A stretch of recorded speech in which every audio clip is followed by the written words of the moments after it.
পটল দিয়ে একটা নতুন রেসিপি করব বলে মাসিমাকে বললাম যে পটলটা আপনি একটু ছুলে দিন, আধো মানে অল্প অল্প খোসা রেখে লম্বা করে পটলগুলোকে ছুলে নিয়ে দুপাশটা একটুখানি ফেড়ে দিতে হবে পটলের মাথাটা। আর আমি এই সময় একটুখানি ভাজা মশলা করে রেখেছিলাম, ধনে আর মৌরি, জিরে, শুকনো লঙ্কা, গোলমরিচ আর এলাচ, দারচিনি ভেজে সেটা মশলাটাকে গ্যাসটা কম করে ভেজে নিয়েছি ভালো করে। একটা মশলা তারপর আমি নিয়েছি, এটা মিক্সিতে দিয়ে দিয়েছি। মিক্সিতে দিয়ে মশলাটাকে আমি গ্রাইন্ড করে নিয়েছি। মশলাটা পুরোটা না মিহি হলেও চলবে, ভালো করে মশলাটা হবে অনেকটা এরকম মশলা তৈরি হয়ে গেছে, অল্প অল্প দানা দানা থাকবে পরিমাণ মতো, তাহলে ভালো লাগবে।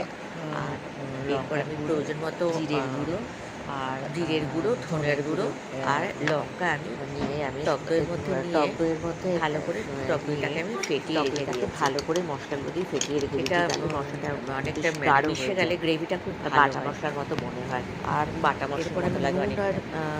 আর কাটা পটলগুলোর মধ্যে আমি পরিমাণ মতো নুন আর হলুদ দিয়ে পটলগুলোকে ভালো করে মিশিয়ে সেটাকে আমি তারপর অল্প অল্প করে কড়াইতে তেল লাগিয়ে দিয়ে দিয়েছি। তেলটা গরম হয়ে গেছে, আমি কড়াইতে এবার আমি পটল অল্প অল্প করে কড়াইতে দিয়ে পটল অল্প অল্প করে ভেজে নিয়েছি, ঢাকা দিয়ে গ্যাস কমিয়ে ভালো করে এটা ভেজে নিয়েছি।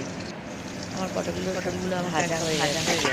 সব পটলগুলো আমি এবার সবগুলো গ্যাসে দিয়ে ভালো করে একটু আবার নাড়িয়ে চাড়িয়ে নিয়ে আবার নাড়িয়ে চাড়িয়ে নিয়ে তারপরে আমি দিয়ে দিলাম করে রাখা সেই ফ্যাটানো করে রাখা টক দইয়ের মধ্যে মশলা ফ্যাটানোর টক দই সম্পূর্ণটা দিয়ে দিলাম। টক দইয়ের গ্রেভিটা আমি কড়াইতে গ্রেভিটাকে এবার আমি আবার ভালো করে তার নেড়ে চেড়ে পটলের সাথে মিশিয়ে দিলাম।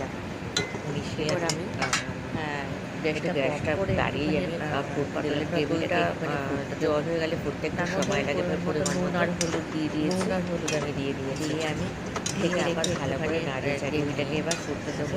গ্যাসটা তখন আমি কমই করে রেখেছিলাম, গ্যাসটা কারণ বেশি করে রাখলে ঢাকা দিয়ে তো পটলটা হয়তো ছাড়া কেটে যেতে পারে।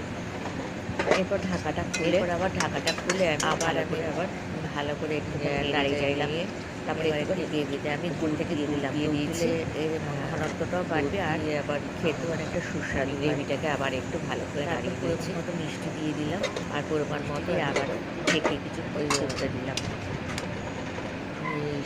এবার আমি ভাজা মশলা তারপর করে রাখা ভাজা মশলার গুঁড়োটা আমি দিয়ে দিলাম, দিয়ে আবার ভালো করে গ্রেভিটাকে একটু ভালো করে মিশিয়ে নিলাম। গ্রেভির মধ্যে ওপর থেকে ঘি দিয়ে দিলাম, যাতে ঘি দিয়ে তারপর ওপর থেকে ছেঁড়া কাঁচা ঘি ছড়িয়ে দিয়েছি, ওপর থেকে আর ছেঁড়া কাঁচা লঙ্কা দিয়েছি। দেখতে কিন্তু দারুণ লাগলো, খেতেও অসাধারণ হয়েছিল। তোমাদের